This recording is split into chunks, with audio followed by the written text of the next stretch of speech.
It kind of just got down to scientifically figuring out what's the most appropriate workout and the most appropriate diet to get the body I want to be comfortable.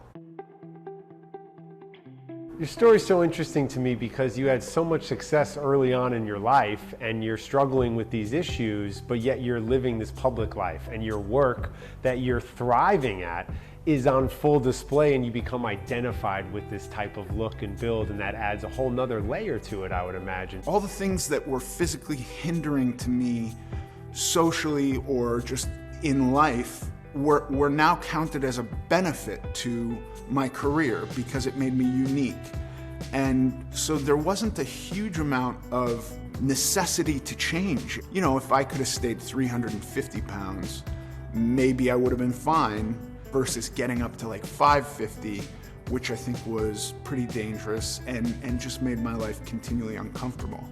And now where are you at? Because you're doing great and you're continuing to work as well. Yeah, now I'm at 250 and I'm super happy with my body and I'm able to physically do anything I want to do. You're so comfortable talking about your life now because of this podcast series, which has afforded you to dive even deeper into some of these things that have really been transformational. The craziest part is that the podcast, really part of it was my wife just sick of hearing me talk about health and exercise because I'd become obsessive with this kind of stuff. Once you start talking about it and you do it a little bit, then it becomes like not a big deal. I think the more we talk about these things, the less power they have. And you put out those conversations and you never know who's listening. So I would imagine now that the pod's been up and running for a while, you've had some people reach out that have really surprised you. Anybody in particular?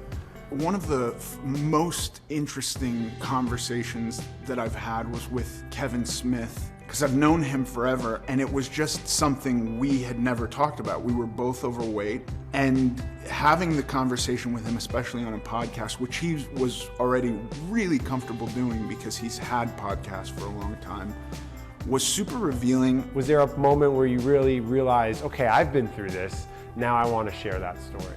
If you want to play video games and you don't need to have a six-pack to do that, fine, don't. Exist how you want to exist. So I don't want to come at it with any kind of dogmatic health ideals or anything like that. But I do know that for me, there was something I wanted for a long time that I felt was unobtainable, and I figured out through a lot of research and practice and failure how to obtain it. So if I can share that, and just the idea that if you want something in this realm, it is obtainable. What's the American Glutton brand and podcast all about, you think?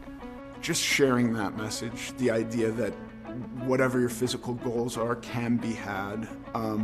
It's not necessarily easy, but it is out there to be captured. What's next for American Glutton and for the podcast? Who would you love to have on? The ideal get would be somebody like The Rock, because I just think, you know, no matter what your pursuit is, you watch that guy, the content that dude's putting out, and you're like, yes, you get fired up. Would you rather have The Rock on your podcast, or would you rather do a scene with him on screen? I think I'd rather have him on my podcast. I mean, I'd love to do a scene, but are you saying like a whole movie with The Rock or like one scene? I think I'd rather have him on the podcast.